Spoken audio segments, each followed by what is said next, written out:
बुरे कर्म का बुरा नतीजा। एक गरीब किसान के पास एक छोटा सा खेत और एक बैल था। बड़ी मेहनत से उसने कुछ पैसे जमा किए और एक बैल और खरीदा। जब वो बैल खरीद कर ला रहा था, तो रास्ते में उसे 4 युवक मिले। उन युवकों ने किसान से कहा, क्या तुम इस बैल को बेचोगे? किसान ने सोचा, मैंने यह बैल 1500 रुपए में खरीदा है। यदि इससे अधिक पैसे मिलते हैं तो मैं इसे बेच दूंगा और इससे बेहतर बैल खरीद लूंगा। उस किसान ने उन लड़कों को बैल की कीमत 2000 रुपए बताई।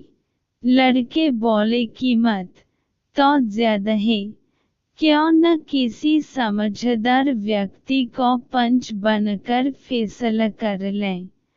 आप और हम यह वचन लेंगे कि जो भी कीमत पंच कहेंगे वो हम मान लेंगे। कुछ सोचकर किसान ने बैल बेचने का वचन दे दिया। थोड़ी देर बाद वहां से एक वृद्ध व्यक्ति गुजरे। सभी ने उन्हें ही पंच बनने का फैसला किया। किसान ने भी सहमति दे दी।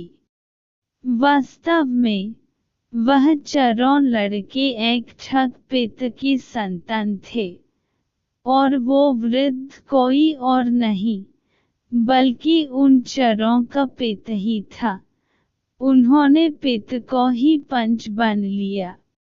पिता ने बैल की कीमत मात्र 500 रुपए तय की। वचन में बंधे किसान को 500 रुपए में बैल बेचना पड़ा, लेकिन वो इस बात को समझ गया कि मुझे ठगा जा रहा है। अगले दिन किसान एक सुंदर महल के भेष में उन चारों भाइयों से मिला और उनमें से किसी एक के साथ शादी करने की इच्छा व्यक्त की। चारों तैयार हो गए और एक दूसरे से बहस करने लगे कि मैं शादी करूंगा, मैं शादी करूंगा। नारी के भेष में किसान बोला, जो मेरे लिए बनारसी साड़ी, मथुरा के पेड़े और सहारनपुर के आम सबसे पहले लाएगा, मैं उसी के साथ शादी करूंगी। यह सुन चारों शहर की ओर दौड़े। उनके जाने के बाद किसान ने उस ठग पिता को बहुत पीटा और वहां से चला गया।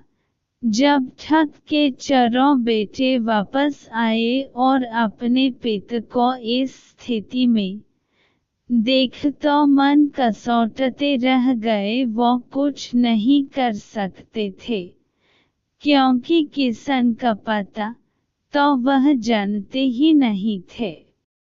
अगले दिन वह किसान एक वैद्य का भेष बनकर उस वृद्ध ठग का इलाज करने पहुंचा और लड़कों को 4 जड़ी बूटी लाने के लिए अलग अलग भेजा। लड़कों के जाने के बाद उस किसान ने उस वृद्ध को फिर पीटा और अपन बैल लेकर चला गया।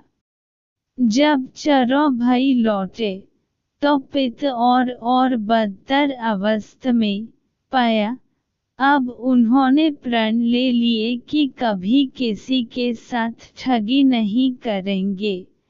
इस तरह एक मामूली किसान ने अपनी समझदारी से ठगों को सुधार दिया।